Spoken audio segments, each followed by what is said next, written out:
నమస్కారం. ఈనాటి మన విశ్లేషణకు స్వాగతం.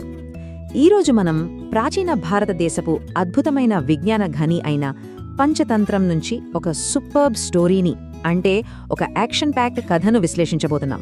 అదే నక్క మరియు విల్లు. చూడడానికి ఇదొక జంతువుల కథలాగా అనిపించినా ఇందులో మనకు కనెక్ట్ అయ్యే ఒక భయంకరమైన హ్యూమన్ సైకాలజీ దాగి ఉంది. ముఖ్యంగా అవసరానికి మించి కూడబెట్టాలనే విపరీతమైన ఆశ, అంటే ఎక్స్ట్రీమ్ హోర్డింగ్ గురించి ఇందులో చాలా అద్భుతంగా చెప్పారు. సరే, ఇకేమాత్రం లేట్ చేయకుండా నేరుగా ఈ కథలోకి వెళ్ళిపోదాం. అసలు పేరాస శృతి మించితే ఏమవుతుంది? ఏ జీవికైనా సరే అవసరానికి మించి కూడబెట్టాలనే కోరిక ఒక వ్యసనంగా, ఒక అడిక్షన్లాగా మారితే ఎలాంటి పరిస్థితులు ఎదురవుతాయి? ఈ పాయింట్ని అర్థం చేసుకోవాలంటే మనం ప్రశాంతంగా ఉండే ఒక పచ్చని అడవిలోకి వెళ్ళాలి. కానీ మనం అక్కడికి వెళ్లేసరికి సీన్ మొత్తం రివర్స్. ఆ అడవి ఏమాత్రం ప్రశాంతంగా లేదు. ఎవరూ ఊహించని ఒక భయంకరమైన దృశ్యం అక్కడ మనకు కనిపిస్తోంది. అక్కడ పరిస్థితి ఎలా ఉందంటే అదొక పెద్ద యుద్ధం జరిగిన గ్రౌండ్లాగా ఉంది. ఒక పక్క ప్రాణాలు వదిలిన లేడీ, దాని కొంచెం దూరంలో అప్పుడే చనిపోయిన ఒక భయంకరమైన అడవి పంది, వాటి కింద నలిగిపోయి చచ్చిపడి ఉన్న ఒక పాము, ఇక వీటన్నిటితో పాటు విగతజీవిగా పడి ఉన్న ఒక వేటగాడు. అసలిదంతా చూస్తుంటే మైండ్ బ్లాక్ అవ్వాల్సిందే కదూ. ఇంతటి భారీ ప్రాణనష్టం అక్కడ ఎలా జరిగింది? ఈ అడవి మధ్యలో ఇంత భారీ విందు ఎవరికోసం ఎదురుచూస్తోందన్నది ఇప్పుడు మనం తెలుసుకోవాలి. ఇప్పుడు మనకొచ్చే ఫస్ట్ డౌట్ ఏంటంటే, అసలు ఇంత సైలెంట్గా ఉండే అడవి ఇలా ఒక వార్ జోన్ లాగా ఎలా మారిపోయింది? దీనికి ఆన్సర్ తెలియాలంటే మనం కొద్దిగా వెనక్కెళ్ళి ఈ డామినో ఎఫెక్ట్ ఎలా స్టార్ట్ అయిందో చూడాలి. ఆశ్చర్యం ఏంటంటే ఇదంతా జస్ట్ ఒకే ఒక బాణం దెబ్బతో మొదలైంది.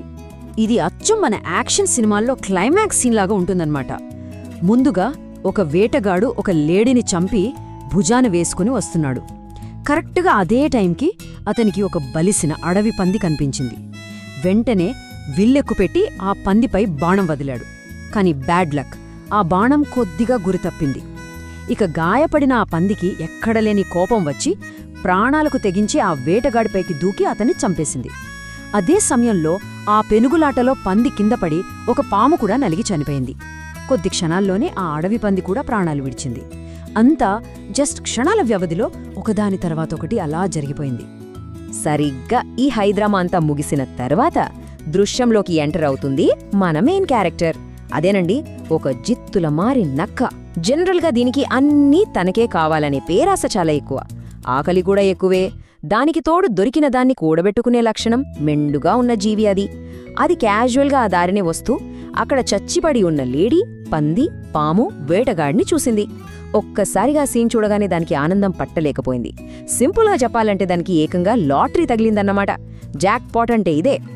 అయితే ఇక్కడే మనం దాని మైండ్ సెట్ని కొంచెం అబ్జర్వ్ చేయాలి.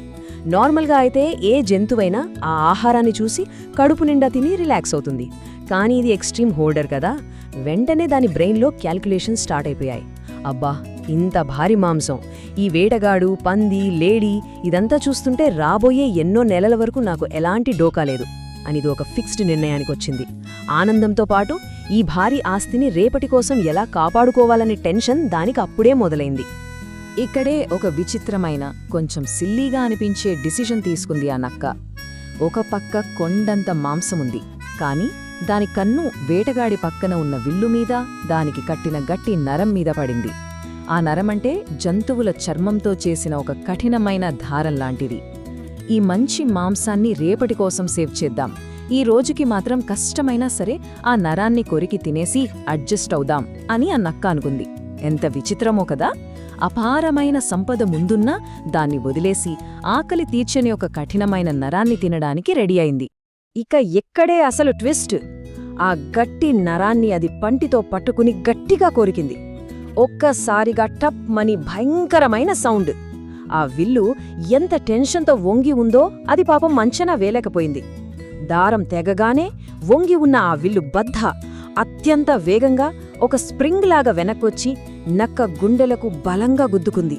వితిన్ సెకండ్స్లో జరిగిపోయిన ఈ హఠాత్ పరిణామంతో ఆ నక్క అక్కడికక్కడే ప్రాణాలు విడిచింది. తన సంపదను రేపటి కోసం కాపాడుకుందామన్న విపరీతమైన ఆశ చివరకు దాని ప్రాణాలకే ఎసరుపెట్టింది. అయితే యాక్చువల్గా ఈ కథ ఇక్కడితో అయిపోలేదు. మనం ఈ సంఘటన నుంచి కొంచెం బయటకొచ్చి చూస్తే ఇదొక విస్తృతమైన పంచతంత్ర కథల నేపథ్యంలో భాగం అని మనకర్థమవుతుంది. మందరుడు అనే ఒక తెలివైన తాబేలు హిరణ్యకుడు అనే ఒక ఎలుకకు చెబుతున్న మోటివేషనల్ స్టోరీ ఇది. ఆ ఎలుక పాపం తాను ఎంతో కష్టపడి కూడబెట్టుకున్న ధాన్యాన్ని అంతా కోల్పోయి విపరీతమైన డిప్రెషన్లో ఉంటుంది.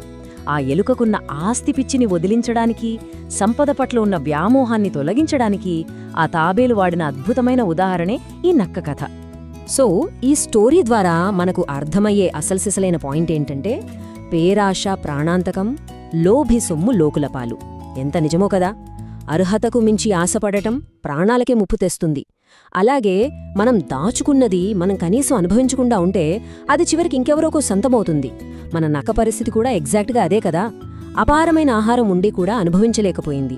పైగా తన పేరాశ వల్లే ప్రాణాలు పోగొట్టుకుంది. ఆ తెలివైన తాబేలు ఈ కథ ద్వారా ఎలుకకు ఇంకొన్ని సూపర్బ్ లైఫ్ లెసన్స్ని కూడా బోధించింది. అవేమిటంటే, రాని దానికోసం అంటే మనకు దక్కని దానికోసం అనవసరంగా ఎదురు చూడకూడదు. అలాగే చేజారిపోయిన దానికోసం ఎప్పుడూ ఫీల్ అవ్వకూడదు. కష్టాలొచ్చినప్పుడు కుంగిపోవడం అస్సలు కరెక్ట్ కాదు.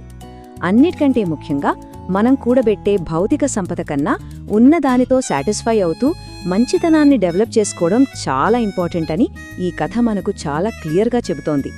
ఇక ఈనాటి మన విశ్లేషణను ముగించే ముందు మనమందరం ఆలోచించాల్సిన ఒక సాలిడ్ క్వశ్చన్ ఉంది. మనం సంపాదించిన వస్తువులు మనకు ఉపయోగపడుతున్నాయా, లేక వాటిని కూడబెట్టాలన్న కోరిక మనల్ని శాసిస్తోందా?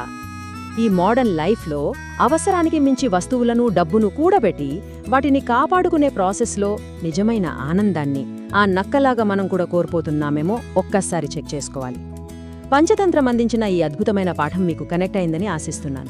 మళ్ళీ మరొక ఇంట్రెస్టింగ్ విశ్లేషణతో కలుద్దాం. అంతవరకు సెలవు.